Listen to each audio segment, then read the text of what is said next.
Torre. In no way was the former president threatened with bodily harm. Yes, Who was addressing the sinasabihan ni General Torre? Was it the lawyer or was it the former President Duterte? Lawyer, sir, Attorney Miguel Dea. And actually, sir, after that, I actually went back to him, placed handcuff on him after reading him his rights and arrested him for obstruction of justice. And after All that, right. sir, I brought him to the bus and came back again and told Attorney Delgra he's next. And again, sir, I will reiterate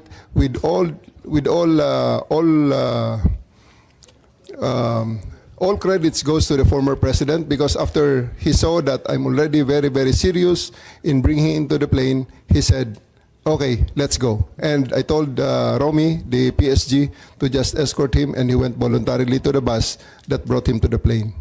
sisingit Alright, lang ako Senator Jinggoy. Kasi binabasa ko dito yung standard operating ng PNP. Ang liwaliwanag naman eh. No torture, no force, no violence, threat, intimidation, or other means to vitiate the free will to be used against the arrested person. Eh di the more so, yung mga kasamahan ng arestado.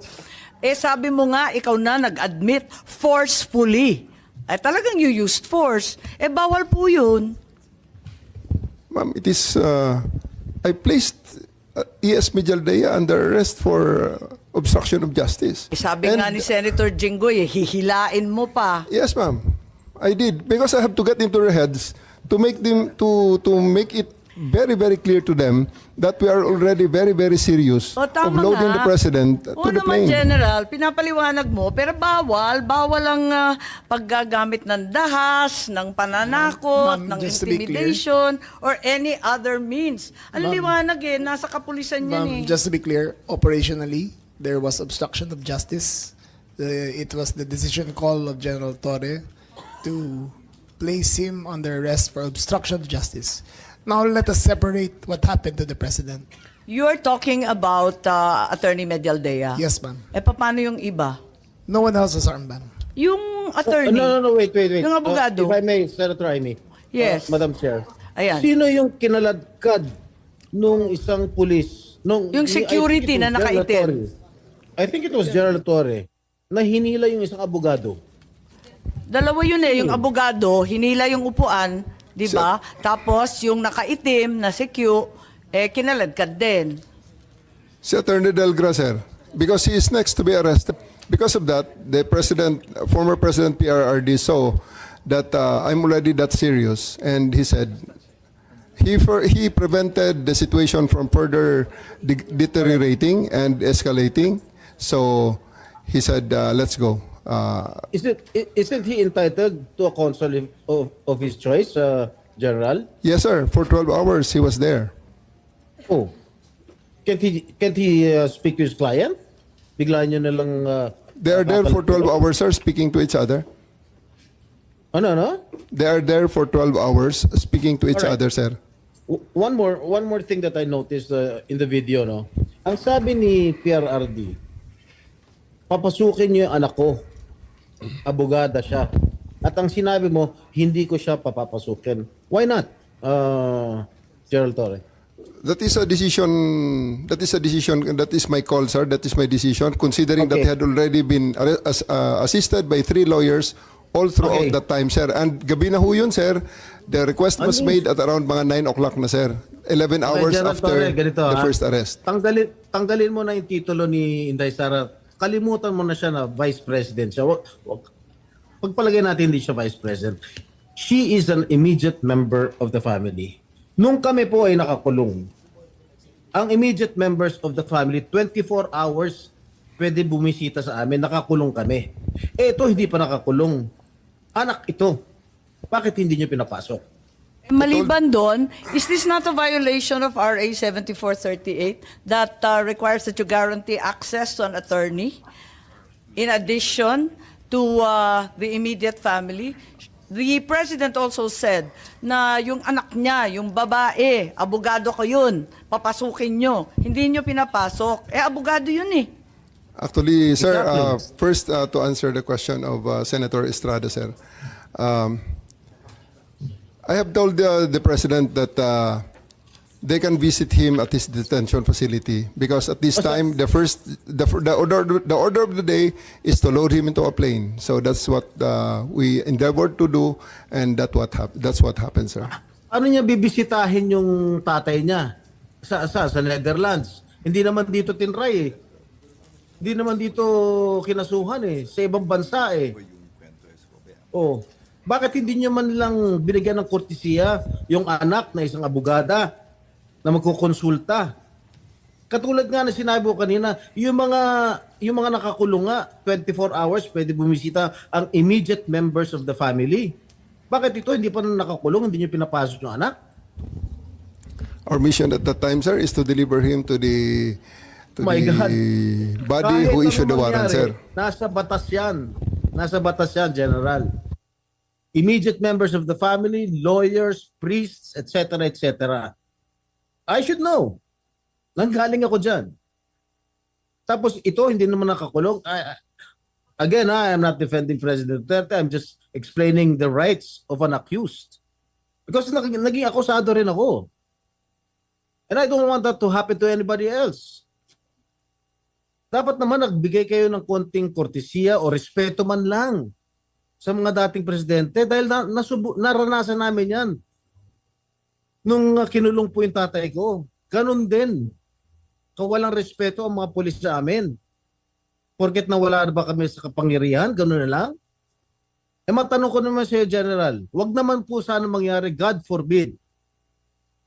Sa pag sinapit ng ni President, pag sumapit ng ganitong sitwasyon si Presidente Marcos, gagawin mo rin ba yon sa kanya?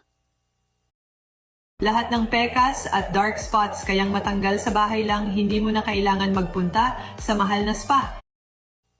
I hope not. Ang liwanag po ng batas, kung ma-follow up ko lang si Senator Jinggoy, tama po siya. Hindi lang yung immediate family, medical doctor, pare or religious minister, any national non-government organization, ang CHR, international non-government accredited by the Office of the President. Lahat yan may access, pero pinagbawalan ninyo. On 2 counts, immediate family na, abogado pa niya. Bakit ganun?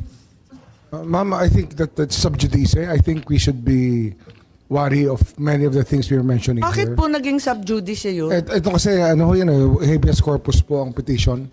So everything about the arrest will be asked by the Supreme Court. Kanina pa natin kung pwede ho. pinag-uusapan yung aresto. Pero ano I think that we're just passing, parang lumalampas na po tayo sa boundary. Senator Jinggoy pa. Ang sinasabi ko lang, the manner on how the former president was arrested, because ayoko naman mangyari sa darating na panahon na magkakaroon naman tayo ng ganyan.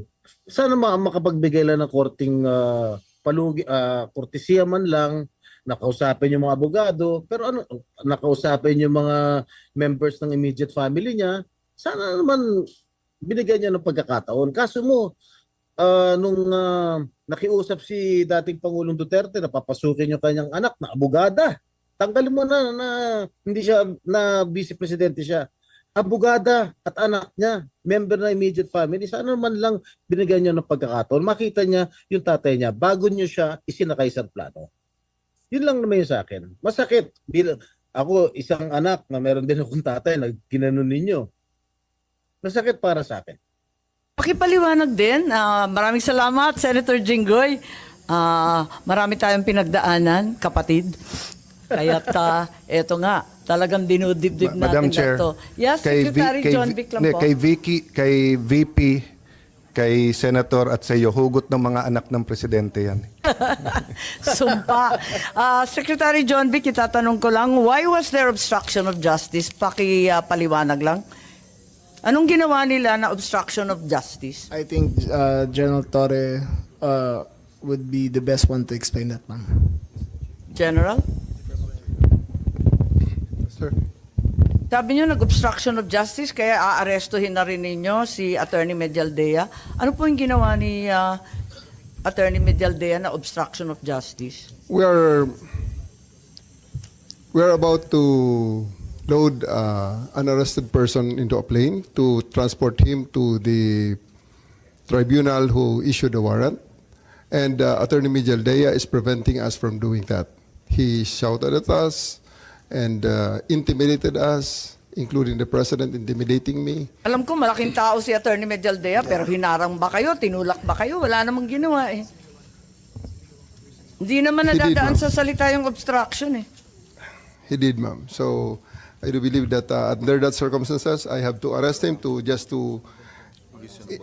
and I did. I do believe that I used the reasonable force to ensure compliance for him to step aside for us to load the former president to the plane. So yun lang yung obstruction dahil nagsisigawan yung mag-asawa. He is preventing us from doing our job of loading the former president to the plane. Hinarang ba kayo? Yes, ma'am. Anong ginawa? Hindi Nakikita namin naman sa makita video eh. eh. Ang Nakikita nakita naman sa ko video. lang, pinipilit niyo iposas, hindi magkasya yung posas. Yes, that's one thing, ma'am. He's blocking my way. He is preventing us. He actually placed another chair at the side of the president for the former president to sit, which is already very much delaying everything because the plane is already ready to fly. Ba't kayo masyadong nagmamadali? We are going... Unang-una, ma'am, ang reglementary period, mamalasin naman kami pag hindi namin ginawa ang trabaho Bakit? namin. Anong reglementary period? Anong period yun? The Article Dahil 125... sinabi na nga ni Executive Director sa ating PCTC na diffusion lang naman yun eh. Wala nga commitment pinag-uusapan dun eh. Wala nga red notice, pambira eh. There is a warrant. Takal-takal na ni Arnie Tevez eh. Wala pa rin, di ba? This is Ba't kayo the- nagmamadali? Ano yung reglementary period mo? May I refer it to the SOJ, ma'am, if the SOJ wants to answer that. Hindi ba pwede kayo na muna?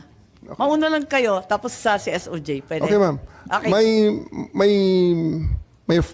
My main processes during the time is that I have implemented a warrant, and it is therefore the person is already arrested by virtue of a legal warrant, and Article 125 comes into play of the revised penal code, which is entitled delivery of persons legally arrested to the proper judicial authority, and I do believe at this point the judicial authority will be the ICC.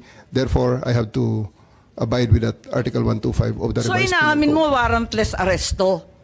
Kasi yung Article 125 ng RPC does not apply kung may warrant. So inaamin mo walang warrant. At the many stages, ma'am, all the many other, Hindi, among make other up your laws. mind, General Torre. Warrantless arrest ba to o may warrant? Kasi ang liwanag naman ng Article 125 eh, ng revised penal I do code. believe that I have a warrant at this time. I just don't want to be... Hindi walang reglementary period. Mamili ka. Kapag warrantless arrest, edi may period. Kapag may warrant, walang period. Just the same, ma'am, I have to deliver Hindi him to the pareho judicial yun, proper kapatid. authority.